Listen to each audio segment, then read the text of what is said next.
Gold rate ಅಂದರೆ ಈ ಒಂದು 2026ರಂದು ಬಹುಶಃ ಇವತ್ತಿನ ರೇಟು 14,000ರಿಂದ 14,500 ರೂಪಾಯಿವರೆಗೂ 22 ಕ್ಯಾರೆಟ್ ನಡೀತಾ ಇದೆ. ಇದೇ ರೀತಿ 1,55,000 ರೂಪಾಯಿಗೆ 24 ಕ್ಯಾರೆಟು 10 ಗ್ರಾಮ್ ಅಂತ ನಡೀತಾ ಇದೆ.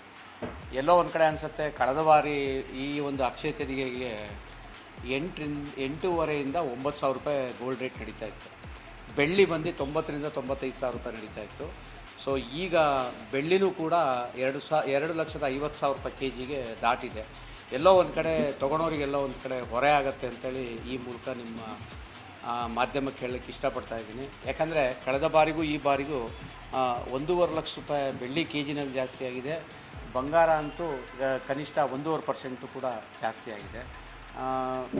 ಹೆಂಗೋ ಪರವಾಗಿಲ್ಲ. ಅಕ್ಷಯ ತದಿಗೆ ಅಂದರೆ ಜನಗಳಿಗೆ ಎಲ್ಲೋ ಒಂದು ಕಡೆ ಯಾವುದೇ ಒಂದು ಬಂಗಾರ ಆಗಲಿ ಬೆಳ್ಳಿ ಆಗಲಿ ಖರೀದಿ ಮಾಡಿದ್ರೆ ಎಲ್ಲೋ ಒಂದು ಅಭಿವೃದ್ಧಿ ಆಗುತ್ತೆ, ಎಲ್ಲೋ ಒಂದು ಕಡೆ ಅಕ್ಷಯ ಆಗುತ್ತೆ ಅನ್ನೋ ಒಂದು ರೀತಿಯಲ್ಲಿ ಜನಗಳು ಗ್ರಾಹಕರುಗಳು ಭಾಳಷ್ಟು ಪರ್ಚೇಸ್ ಮಾಡೋಂಥ ದಿವಸ ಅಂತ ಹೇಳಿದ್ರೆ ಅಕ್ಷಯ ತದಿಗೆ.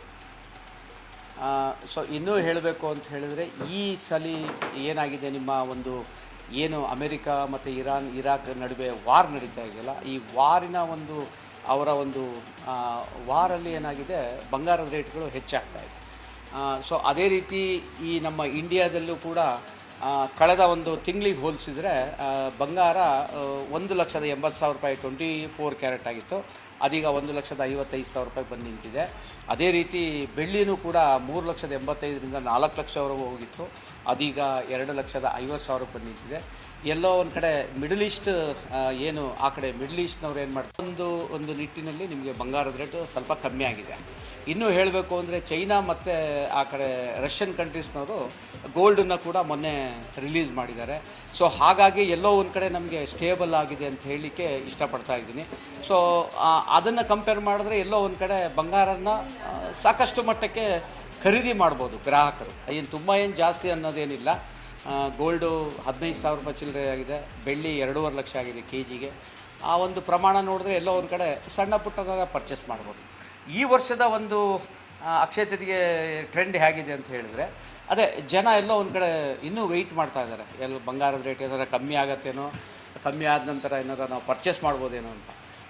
ಬಟ್ ಎಲ್ಲೋ ಒಂದು ಕಡೆ ನಂಗೆ ಅನಿಸುತ್ತೆ ಬಂಗಾರದ ರೇಟು ಅಕ್ಷಯ ತದಿಗೆ ದಿವಸ ಯಾವತ್ತೂ ಕಮ್ಮಿ ಆಗಲ್ಲ, ಅದಾದ ನಂತರ ಕಮ್ಮಿ ಆಗುತ್ತೆ. ಈಗ ಆಲ್ರೆಡಿ ಕಮ್ಮಿ ಆಗಿದೆ. ಈಗ ಏನು ಹಿಂದಿನ ರೇಟ್ ನೋಡಿದ್ರೂ ಕೂಡ ಇವತ್ತಿನ ರೇಟಿಗೆ ತುಂಬ ಸಾಕಷ್ಟು ಕಮ್ಮಿ ಆಗಿದೆ. ಬಂದು ಕೂಡ ಪರ್ಚೇಸ್ ಮಾಡ್ಬೋದು. ಯಾವುದೇ ಕಾರಣಕ್ಕೂ ಇನ್ನು ಮತ್ತೆ ಕಡಿಮೆ ಆಗೋ ಚಾನ್ಸಸ್ ಕೂಡ ಕಮ್ಮಿ.